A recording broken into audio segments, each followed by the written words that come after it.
Good evening. My name is Parvin Asrafi. On behalf of Iranian Center for Peace, Freedom, and Social Justice, I would like to welcome all of you to join us tonight. Before I introduce our speaker, I would like just to share with you a couple of facts here, especially because our topic is who benefits from war. I found out that the primary beneficiaries of war and militarism are the arms dealers and the corporations which manufactures weapons. The profit of 5 biggest weapons manufacturers in 2003 were Lockheed Martin with $24.910 billion, Boeing's $24.370 billion.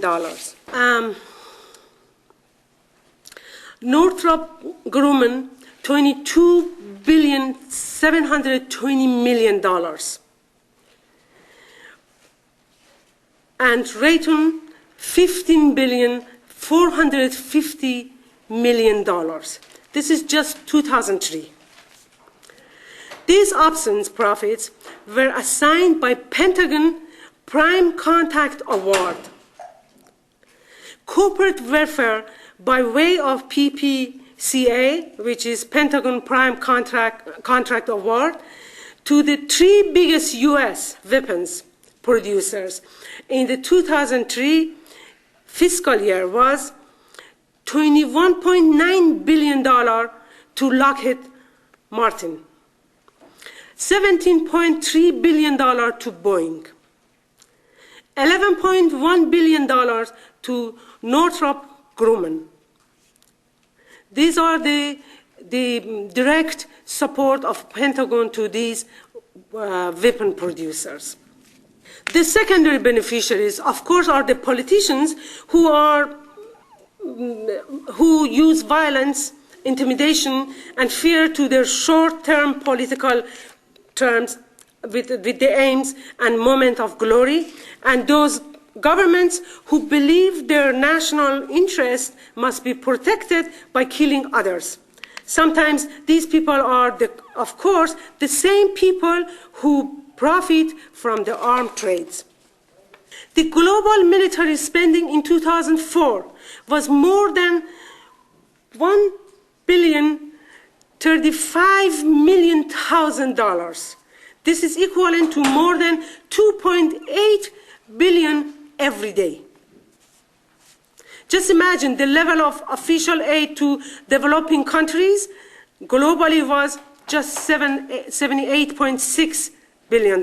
That means less than 8% of global military expenditures.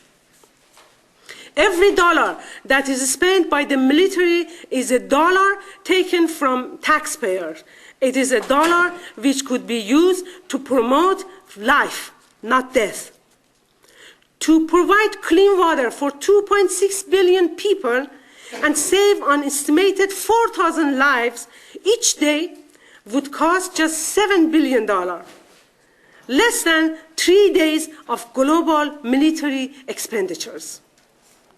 In 2003, there were 19 major armed conflicts. There have been more than 170 wars since 1945, resulting in the deaths of 45 million people and the maiming of countless others. Approximately 90% of those killed in armed conflicts in recent years have been civilians. These deaths and injuries are directly attributed to the international trade in weapons. Weapons sales by top 100 companies in 2003, excluding those in China, totaled $236 billion. So you can imagine how much money is spending to the war and militarism instead of being spent for welfare of people around the world. Now I would like to introduce our guest speaker here tonight, Dr. Professor Parsa Benab. Dr. Parsa Benab is born in Tabriz, Iran in 1937. He is currently Professor of Political Science at Schreyer University in Washington, D.C. He was Academic Dean at Schreyer University from 1986 to 2000, and he has been a guest lecturer on politics and culture at various academic institutions in Washington, D.C., New Jersey, and Michigan. So now I would like to ask Dr. Parsa Benab to come and speak with us. I would like to start talking about the topic for tonight by giving you a very brief account of what I call usually U.S. project today in the world. U.S. project at this point, we do not know when this project started.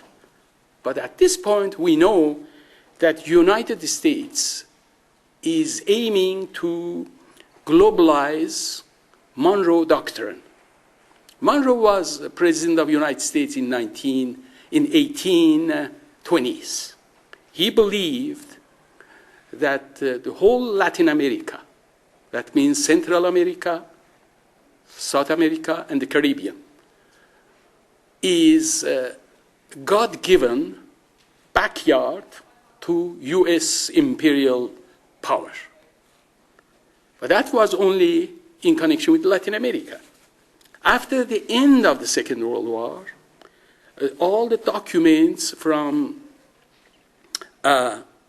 U.S.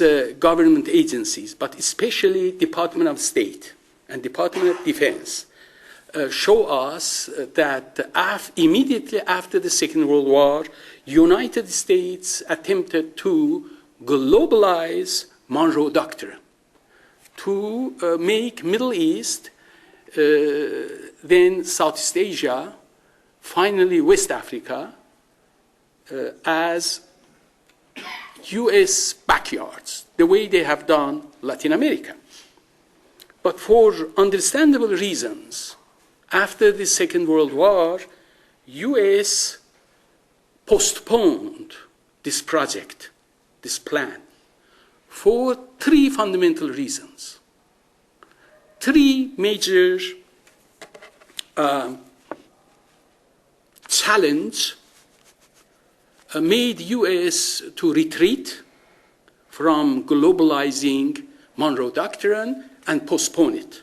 Number one was the emergence of Soviet Union as another superpower.